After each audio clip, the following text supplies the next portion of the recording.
Hey, what's going on? Thank you for tuning in to Fitness on Fire TV. This is Josh Graves. I'm your host. I'm here today in Encinitas, California with Master RKC instructor, Highland Games competitor, Jiu-Jitsu competitor, coach, presenter, and author, Max Shank.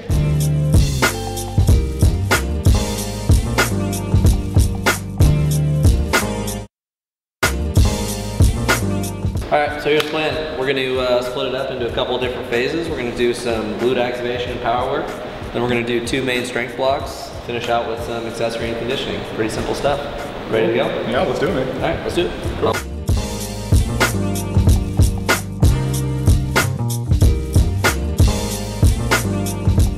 You've written a book recently. I think you've written 2 books? I've written 2 books, yeah. Okay, and then the recent one, Ultimate Athleticism, I picked up personally, actually before I came and took RKC with you, and man, I'll tell you what, it's revolutionized the way I think about program design specifically.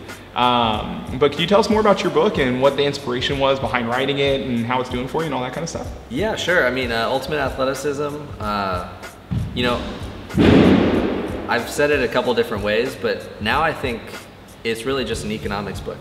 You could just as easily have called it training economics, because what I recognized, and it took me a while to figure this out, is there's a certain amount you can expect from people, and what I can expect from the average exerciser is not what I'm going to expect from myself in terms of how much time I'm willing to dedicate to strength and fitness. Makes sense. So really you just need to be as efficient as possible. So it has nothing to do with what my personal beliefs are.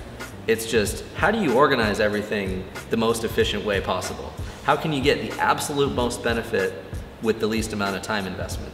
So that's how I organized the book, and that's why I chose the movements I did, is because they fit together so well from a logistics standpoint. Like, if you get that part taken care of, then it's really easy to add stuff. But if you only have that specific amount of time, you have to be as efficient as you possibly can.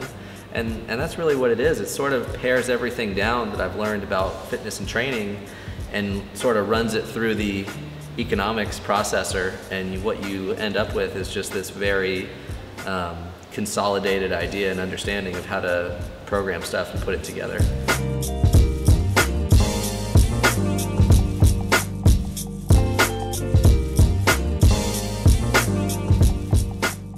People that aren't familiar with your book, can you talk to us more about what those efficient techniques are? I know there's a major 4 that you believe in the book. What are those 4, and how do you practice those? How do you maybe progress through some of those if you can't do an L-sit to handstand? Yeah, sure. I mean, so the first thing I do is I break it up into categories, because even if you're not doing the movements that are specifically in the book, which may be a little too hard for you right now, even though there are progressions, I still want people to be able to pair exercise together and sort of speak a common language. And once you have that understanding of how to pair exercises together and how to categorize exercises, it makes it much easier to do programming. So the main 4 are upper push and pull, lower push and pull.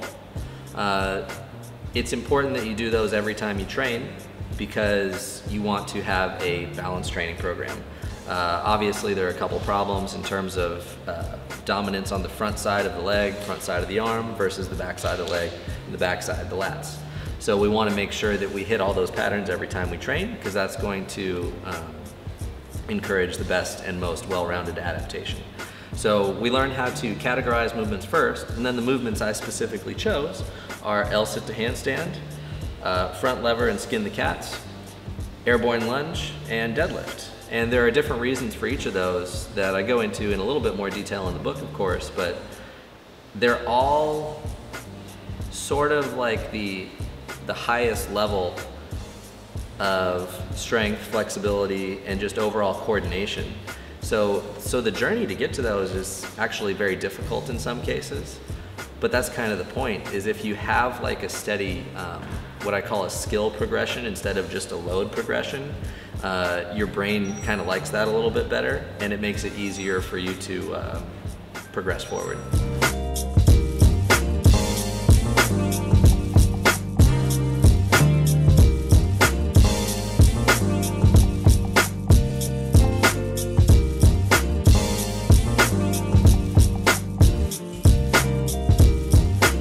What I like about your gym, and it's in your posts, it's on your websites, it's just better every day. Today, Was that the most backbreaking workout I've been through? It's not. I hope not. Did I probably get better today than I've ever gotten during one single workout? I think so, man. Well, that's pretty awesome. And so far, I haven't broken anyone's back in the gym. Max, where can we find you, man? My website's super easy, maxshank.com, Twitter, Instagram, whatever, it's all just Max Shank. And then if you're in the San Diego area, Ambition Athletics is my home away from home. Thank you again for tuning in. If you guys like the content, do us a really big favor, subscribe to the YouTube channel. You can also, you can share this video, you can like it, leave us some comments, tell us what you think. Also, you can follow us on our social media channels, Instagram, Twitter, Facebook. And last but not least, you can find us at fitnessonfireoc.com. Ignite your passion for fitness.